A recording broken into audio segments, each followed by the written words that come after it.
But he looked at me, and he looked me right in the eyes, and he goes, "I dare you." And I said, "Okay. Yeah." He never dared me again because I did it.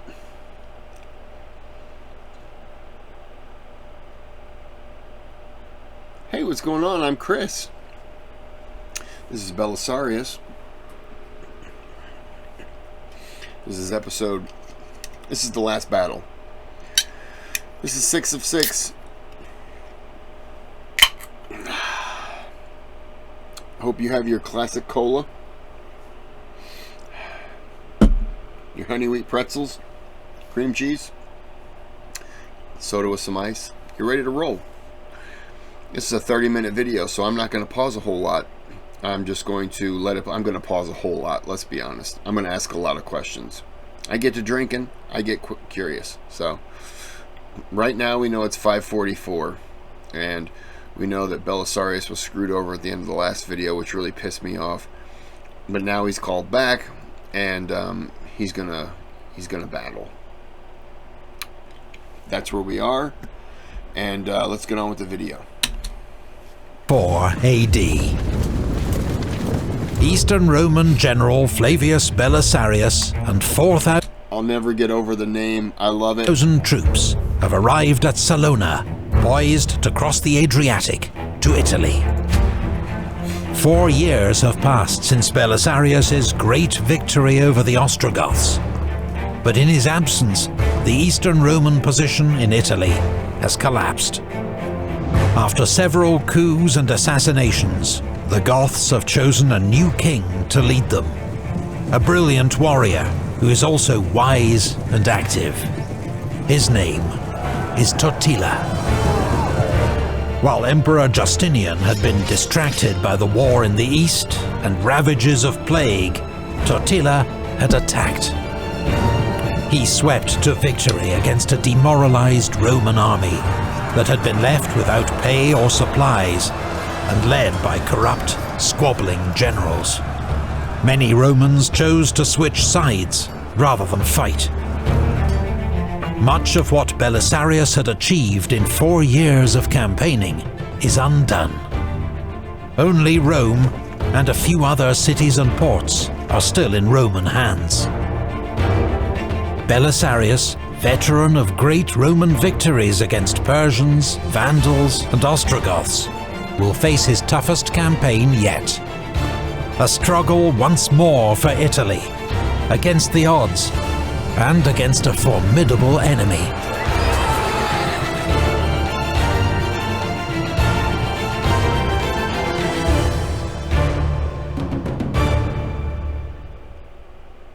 First, a big thanks to our video sponsor, Displate. For those who don't know, Displate create affordable, high-quality % off when you buy 3 or more. Thanks again to Displate for sponsoring this video. Thank you, Displate. Belisarius seems to face an impossible task. With just 4,000 inexperienced troops, he cannot risk facing the Goth king Totila in battle. For the time being, he must remain on the defensive. He has an early success when he is able to relieve and resupply the garrison of Dryas, which had been on the point of surrender. Then he moves his force up by sea to Ravenna. But Belisarius finds that every move he makes in Italy to reinforce a garrison or extend Roman control is hamstrung by a lack of troops, supplies, and money. He sends his old rival, John, nephew of Vitalian, back to Constantinople with an urgent appeal to the emperor. We have arrived in Italy, most mighty emperor, without men, horses, arms, or money. And no man, I think, can carry on a war without a plentiful supply of these things. It was me. Belisarius asks above all that his household troops, his famed Bucellari, be released from service in the east and sent to join him in Italy.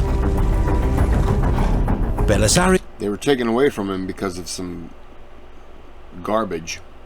So give him back to him. If you call him back into active duty, give the man what he wants. Belisarius withdraws to Dyrrachium to await the Emperor's reply. Totila, meanwhile... If the Emperor says anything short of, you know what? You deserve everything because you won. Anything short of that, then the Emperor is a scumbag.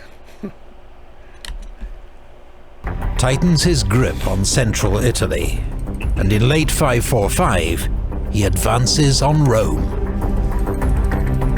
The Eternal City is held by just 3,000 Roman troops, commanded by Bessas. For months, the Goths have been intercepting supplies sent to the city. Civilians are already starving. The garrison will be next. The city cannot hold out for long. A few months later, John rejoins Belisarius at Dyrrachium with some reinforcements. But not for the first time, the two generals disagree about their next move. Of course they do. John wants to cross to southern Italy and march overland to Rome, a journey that could take 40 days. Belisarius thinks they'll be too late to save the city. He wants to get troops and supplies there as fast as possible, which means sailing directly to Portus, a 5-day voyage in favourable winds. John... 5 days to 40 days? If you need to get there quickly, then clearly the 5 days is the best option. But this John really is stupid, so he probably knows what's best. Land in southern Italy, clear the region of Goths, and meet Belisarius near Rome. No. Belisarius' plan risks dividing his small force. No, tell John to shut up. At a stroke, secure Rome and southern Italy for the Emperor. But John could also risk dying, so maybe it is a good plan. Yeah, John, you do what you want. However, his last campaign is to be plagued by misfortune. Iron Coyote Challenge Park, Central Illinois' premier ninja gym. I'm a ninja.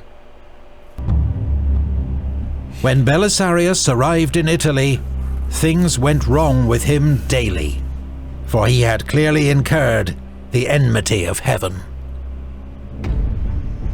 Belisarius sails for Portus, accompanied by his troops and his wife Antonina. But they are hit by a storm and have to put in at Dryas. They are spotted by Goths besieging the port, who send word to Totila. By the time Belisarius reaches Portus a few days later, the Goths are on high alert, ready for any attempt to relieve Rome. Totila knows Belisarius will try to move supplies from Portus to Rome along the Tiber River. So 10 miles downriver from the city, he builds a fortified wooden bridge with towers on each bank filled with Goth warriors. It's a formidable obstacle that Belisarius will have to break through to save Rome. Meanwhile, John lands with his troops in the south. He quickly routs local Goth forces and secures the region. But despite appeals from Belisarius, John refuses to march to their rendezvous at Rome. He cites the presence of 300 Goths at Capua, who shadow his movements and convince him that he would be marching into a trap. Belisarius can wait no longer. He leaves Isaac in command at Portus, with strict orders not to leave their only secure base for any reason.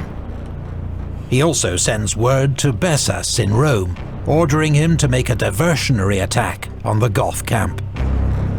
Then his convoy of 200 reinforced galleys begins to row up the Tiber, packed with troops and supplies.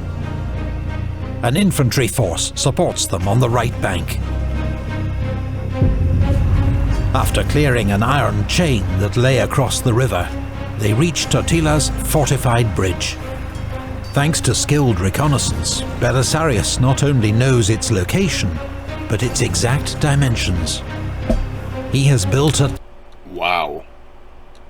That's some pretty good reconnaissance. ...taller tower, which floats on 2 barges. The Romans push it up to a Goth tower and drop a burning boat packed with pitch and tar on top of it. The tower, wow, with scores of Goth warriors still inside, is incinerated.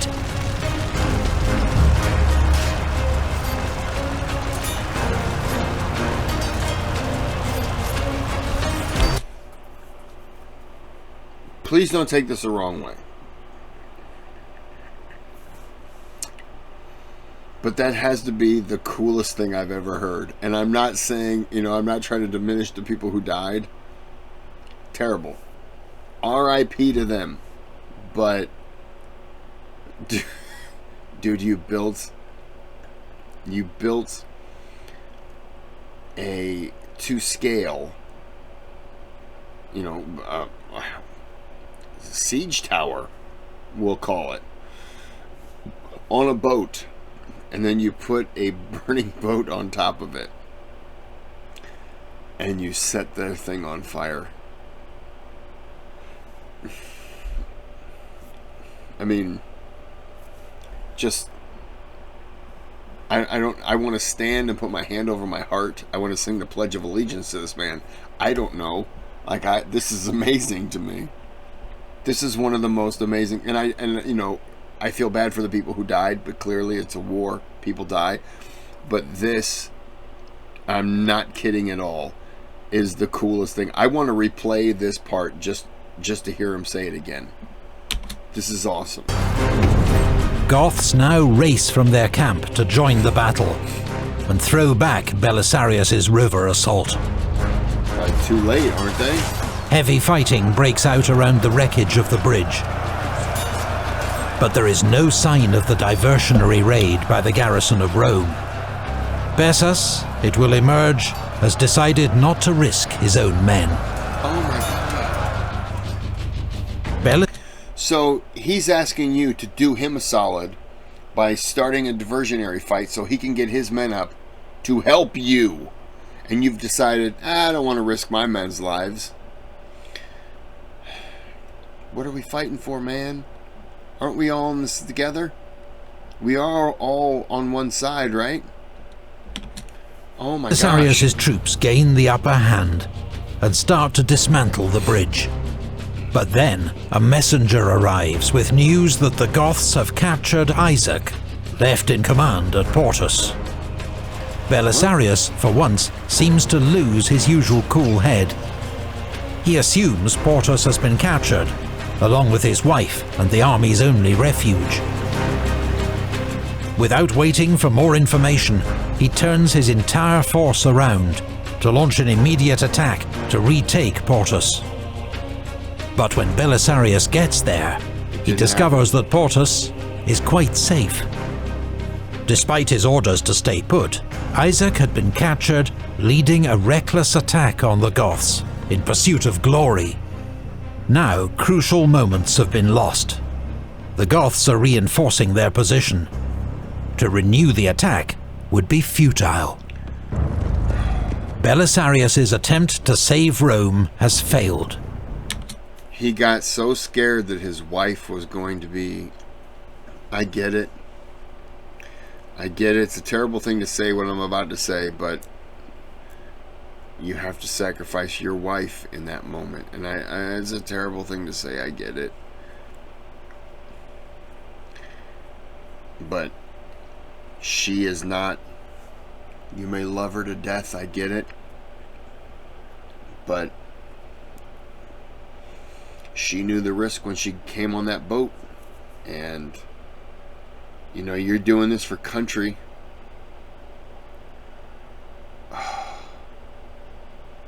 And if that one guy were to just have done a diversionary force, man, there's just so much. I'm just amazed. He is overcome with despair. I get it. Then he falls sick with fever and comes close to death. 10 years after Rome fell to Belisarius, the city falls to Totila, its gates opened by starving Roman troops. Procopius records that just 26 soldiers and 60 civilians are slain, before Totila orders his men to stop the killing. Within Rome, the Goths find just a few hundred civilians, hungry and destitute, sheltering amid the monuments and temples of what had been the world's greatest city. Rome is a ghost town. Totila decides to raze it to the ground and begins demolishing the city walls. When Belisarius hears of this, he writes to the Goth king. Among all cities under the sun, Rome is agreed to be the greatest and most noteworthy. Any insult to these monuments would rightly be considered a great crime against the whole of humanity. For by such an action, the men of former generations are robbed of the memorials of their virtue, and future generations of the sight of their works. Belisarius adds that if the Romans win this war, they'll show no mercy to the man who levelled Rome. Totila changes his mind. Having destroyed Rome's gates and much of its walls, he marches south, taking the last of its inhabitants with him. That's, I gotta say, good job to Totila to not have destroyed it. I mean, what Belisarius has said, yeah, you know, to rob future generations and stuff, like, yeah, it's thinking ahead. But I mean, the threat of, if you do this to us, we will have no mercy. I get it. But it's very cool that Totila, even in fear or whatever, just decided against it. And it's cool just for mankind as a whole to be able to go there and to look at, I'll say the ruins, but you know what I'm saying, to look at the monuments and stuff like that. I think it's a very cool thing that they're still there. We don't really have those kind of monuments here in the US, but you know, so I can appreciate the older ones. John retreats behind the walls of Dryas, and southern Italy is soon back under Goth control. Rome, the eternal city, is abandoned. We are told it is forsaken by all living things. But doubtless there are those desperate enough to roam the empty forums and deserted streets. In the spring of 547, Belisarius, recovered from his illness, makes a personal reconnaissance of Rome to inspect its defences. Word of his movements reaches the Goths, and Belisarius and his escort have to fight their way out of a dangerous ambush. But the Roman general has seen enough. He has decided to reoccupy Rome. If you're into like the techie, nerdy, gunsmithing stuff, kind of like I am, you might want to go check out SDI. SDI, or the Sonoran Desert Institute, is a great place. There is no Goth garrison to oppose Belisarius, but strategically it seems madness.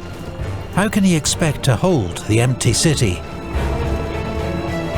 For 25 days, he and his men work furiously to lay in supplies and shore up the city's defences before the Goths return. Their presence encourages some Romans to begin moving back into the city. By the time Totila and his army arrive, the Romans have rebuilt much of the walls with loose stone, but they haven't had time to make new gates. The Goths attack, confident of victory. The Romans have a nasty surprise for them. Caltrops spread over the approach routes to maim Goth men and horses. What are caltrops? Are they just things that they're like spikes out of the ground? That's what it looked like. Let's pretend that I'm not going to look it up afterwards because I'll probably forget. In about 10 minutes, I'm going to forget even what that word was. 2 whole days there is savage fighting at the open gateways. Holy crap! But Belisarius' men stubbornly hold their positions. A few days later, the Goths prepare to launch another attack. This time, the Romans are so confident, they come out of the city and fight the enemy in the open. Totila's own standard-bearer is cut down. The Goths are routed. Totila, harangued by his own men for neither destroying Rome when he had the chance, nor garrisoning it, withdraws to Tivoli.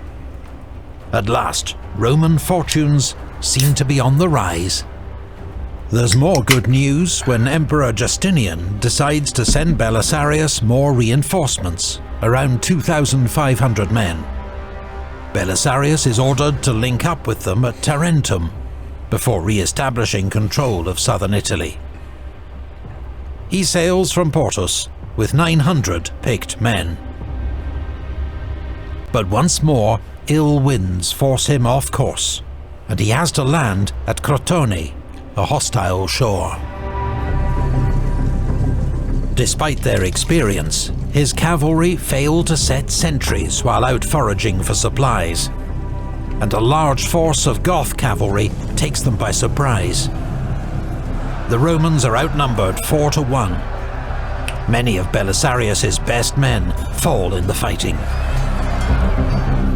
The rest of his force hurriedly re-embarks and sails for Sicily. It's a humiliating withdrawal for Belisarius, a general who's conquered nearly all before him, now chased out of Italy by a small band of barbarians. But I don't blame him for that. They took away his guys. They booted him out of the military for a year. Then they gave him 4,000 men compared to what he had controlled, and they're expecting the same results? Like, you gotta be stupid. He's doing the best that he can with what he has. It just drives me crazy. Belisarius' wife, Antonina, has been by his side throughout the campaign. Now she returns to Constantinople.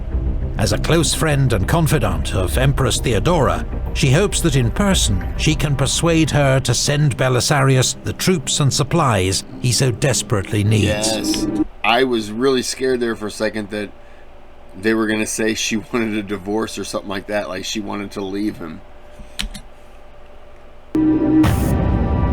The mission will prove futile. When Antonina arrives in the capital, she learns that Empress Theodora has fallen sick and died. Oh no. At this point in the war, the That was Justine's wife, right? barbarians became unquestionably masters of the whole West. Though the Romans had been at first decisively victorious in the Gothic War, as I have previously recounted, the result for them was that they had not only spent money and lives in huge amounts, and to no advantage, but they had also lost Italy. Belisarius' second Italian campaign ends in frustration and failure. In January 549, he is recalled to Constantinople, allegedly at the request of his wife Antonina. Okay. Soon after he leaves, the Goths finally take Perugia. The next year, they take Rome. Goth fleets begin to raid Sicily and Dalmatia. But Justinian continues to ignore Totila's offers of a generous peace, because he has, at last, assembled an army big enough to take the war to the Goths. Okay. He awards command not to Belisarius, but to his old rival, Narses the eunuch, chamberlain of the palace. Narses leads the army into Italy in 552. He decides to act fast and force a decisive battle against Totila at the first opportunity. He gets his wish at Busta Gallorum. Totila risks everything on a massed cavalry charge against the Roman centre. He is met with a storm of arrows. It is a debacle. Totila himself is among scores of Goth lords who perish. Goth military power in Italy is broken. Within 2 years, Narses will win more brilliant victories against the Goths and Franks, and bring the war in Italy to a victorious end. Belisarius' feelings at news of Narses' triumphs can only be guessed at. Joy and gratitude for a Roman victory, but bitterness perhaps that he'd had to fight the war for so long with so little support.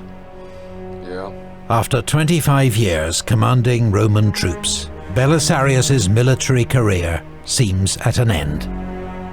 He lives as a rich and famous patrician in Constantinople and serves as trusted advisor to Justinian. Little more is heard of the great general for several years, until 559. And now, after a great lapse of time, as he once more put on his breastplate and helmet and... Stupid question, and I apologize, but the very first video, what year was that? I keep wanting to say it was like 529, 526. Now we're up to 559, did they say? So this guy has been putting in for 30 plus years at least, we'll say. Almost 30 or you know, whatever. I mean,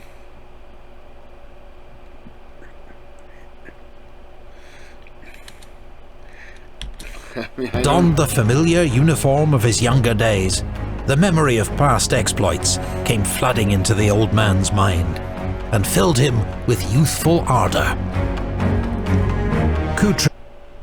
You just have to hope that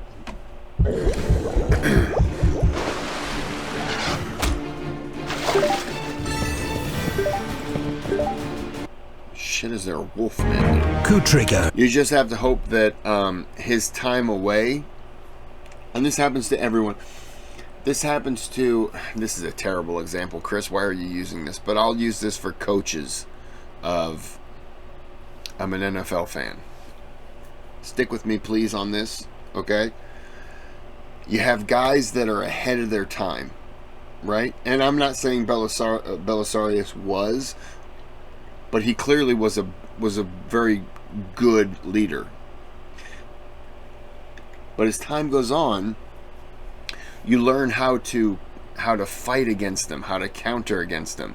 And the best thing that can happen is when, you know, their own leader, Justin or whatever, just doesn't trust them and handicaps him in the way of taking away people or taking him out of service, whatever. But you realize that no matter how good you are, over time, you will be figured out. And you will be... No one's invincible. There's always someone who can beat someone. And you hope that this person over time doesn't lose that ability, or not lose it. They change with the times, with how new wars are fought. Because, I mean, back then, you might fight the same war 30 years in a row in terms of how you fight. And then year 31, someone says, why are we doing it that way? Why don't we do it this way? And boom, that's the new way. But there's some that can adapt to it and some that can't. And you just hope that he has the mind that can adapt to the changes that the ways that wars are fought. And he seems to be able to, he seems to be a very good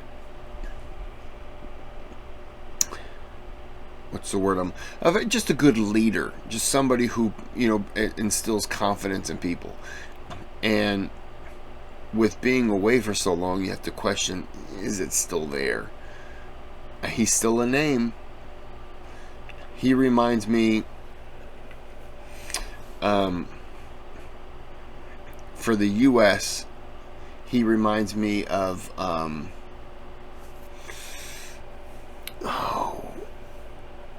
he was in the U.S.-Mexican War. Not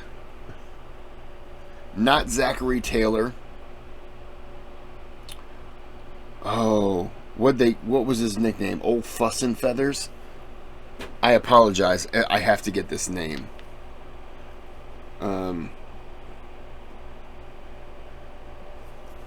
Old Fuss and Feathers. According to Wikipedia, Scott was the Whig Party's presidential nominee in the 1852 election, but was defeated by Democrats. Winfield Scott. He was... Sorry, Winfield Scott. If you know anything about the U.S., which I'm sure some of you do, some of you don't, some of you probably just don't give a shit, and I always seem to bring it back, but I got to bring it back to what I know. That way it makes more sense to me in how I can follow things. But Winfield Scott was a guy that was ahead of his time. Loved. Then Civil War comes around, and he was trying to fight the Civil War in 1861 as he fought the U.S.-Mexican War in 1846. And it was like, you do understand that even though it was a 13-14 year span, the way that we proceed with war has changed. And he just wasn't, I don't think he just wasn't capable. I've paused the video way too long to explain this and just to kind of debate this with myself, but that's kind of where I am right now. I apologize. Turkic warrior nomads, perhaps descended from the Huns of Attila, have menaced the Eastern Roman Empire for decades.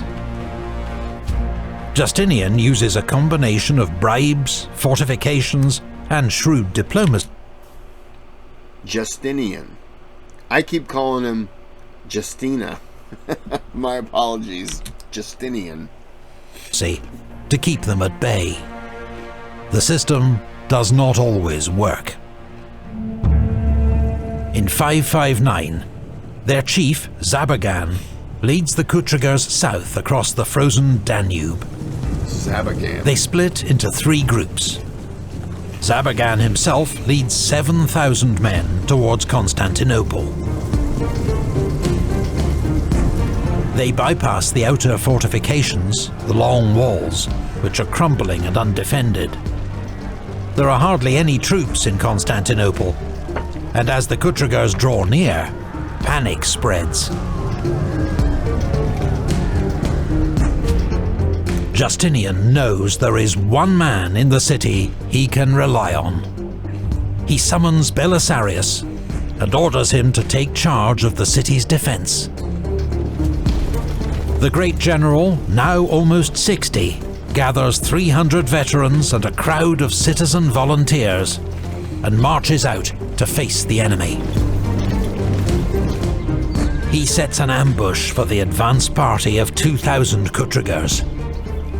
When they've entered the trap, his veterans attack from both flanks, hurling javelins.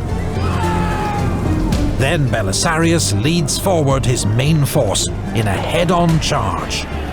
His men scream and roar to terrify the enemy. Horses drag branches to stir up dust and hide their numbers. The Kutrigers are hemmed in, attacked from... Sorry. Kind of reminds me of the... And I apologize for doing this, okay? It reminds me of the American Civil War, the Southerners, the Confederates, and their rebel yell, which apparently scared the living hell out of the Union to listen to them. And I don't know how it's done, but it scared the living hell out of them. So and I know this is stupid, but sometimes a battle cry or a scream or something like that really can intimidate more than you would think.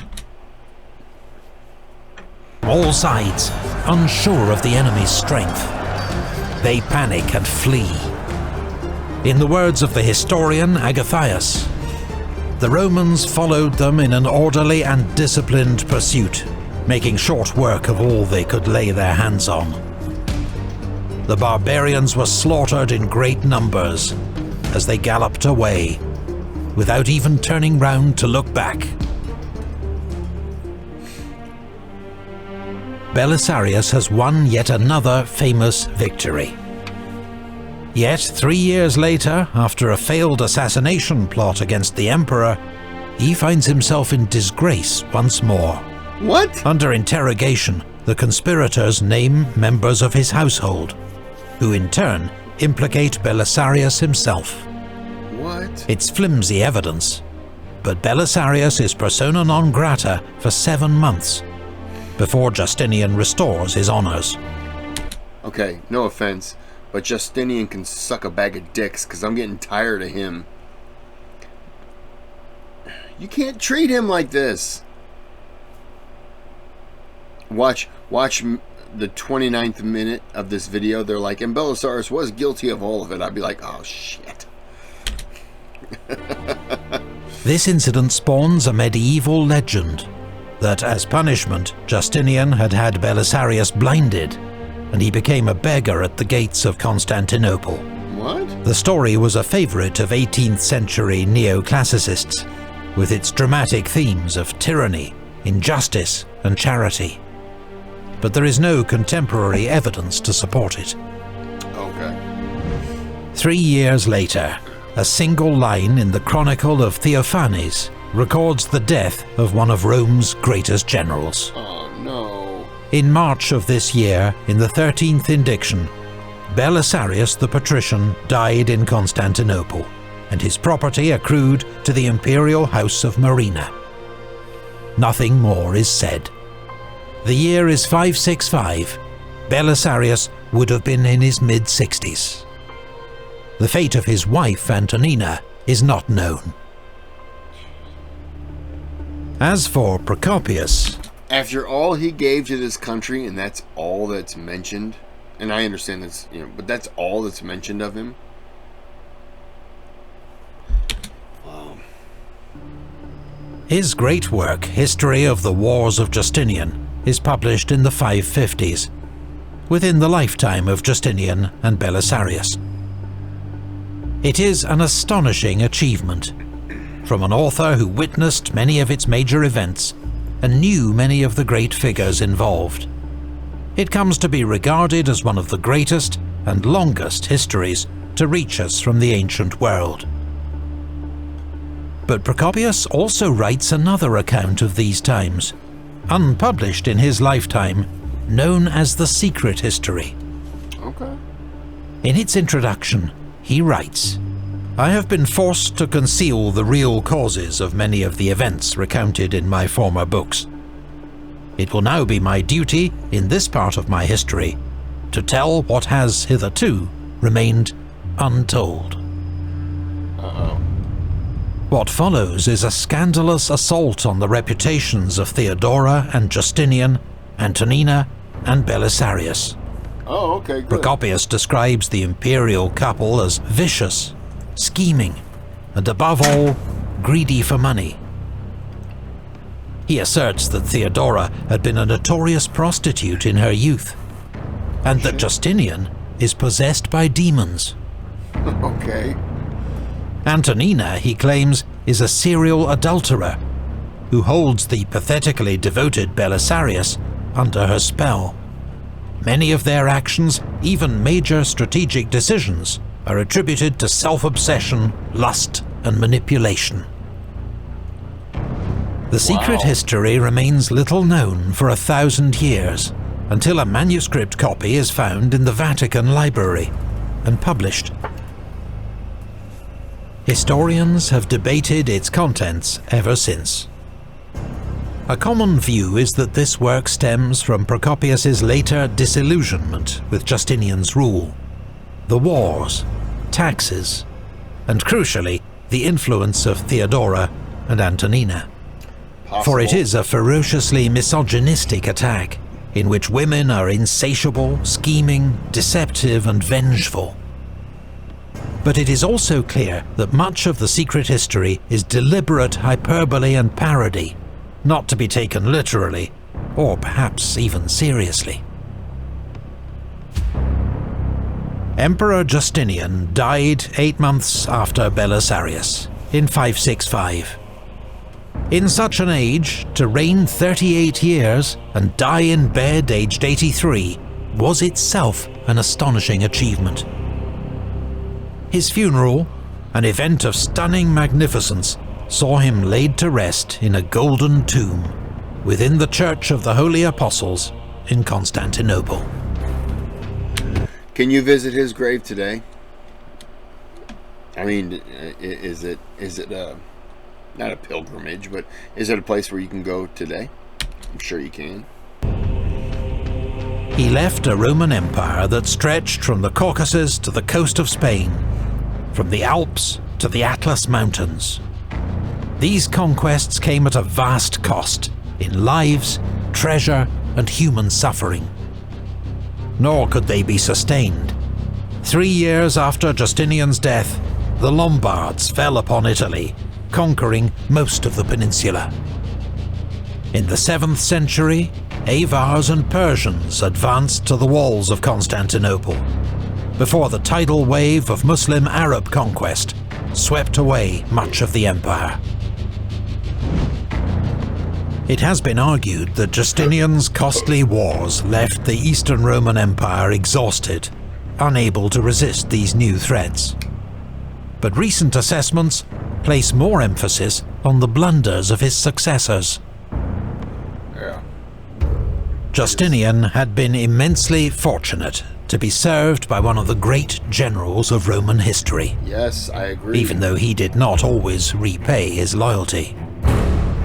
In all his commands, Belisarius distinguished himself as loyal, intelligent, humane, and decisive.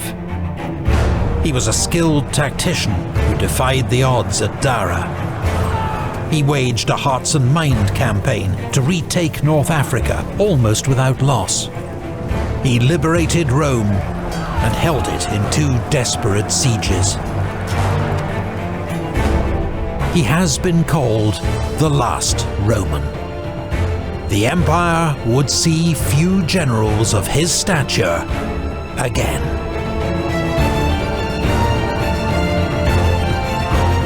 Big thanks to legendarian. Wow, rest in peace to Belisarius. That was a great one. I would love.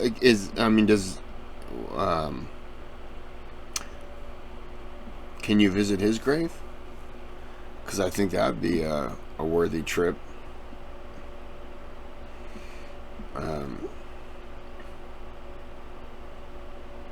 Wow. Yeah, I think that he got. I think Justina. I just keep pronouncing it wrong. Justin. I don't even remember what it was now. I've been drinking. I apologize. I'm going to call him Justin. My boy Justin. I think that he was so paranoid about being... And it's not his fault. They all were. All kings, all leaders were just petrified of being overshadowed. And then you have somebody like Belisarius, who deserves the credit, and yet you don't trust him. You don't know a good thing when you see it, and then you just get so scared. It's like, come on. I understand that coups happen and military dictators take over and blah blah blah, but it's like, this guy has really shown himself to really truly be about his own country. He could have taken over the Goths when they surrendered and been emperor of the West and all this. Like, he didn't want any of that. He just wanted what was best for his country.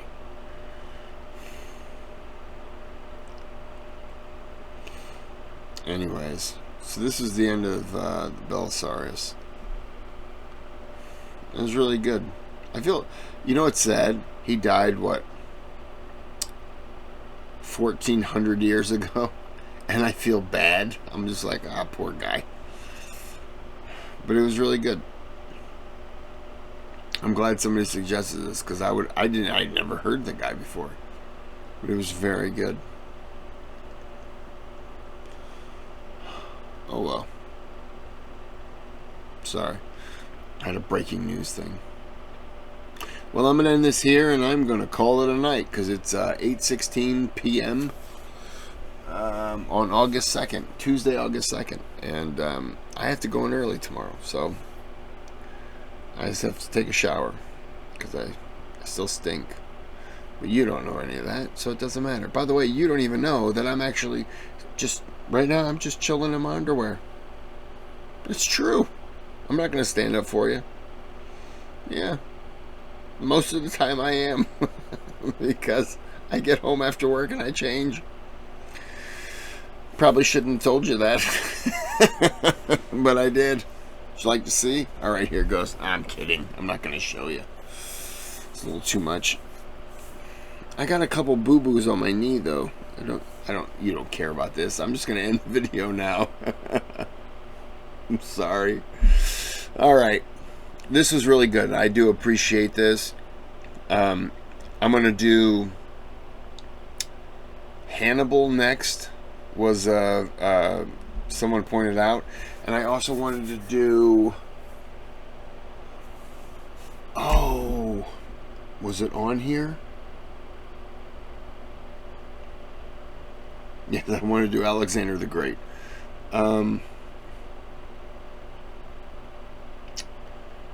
No. Damn.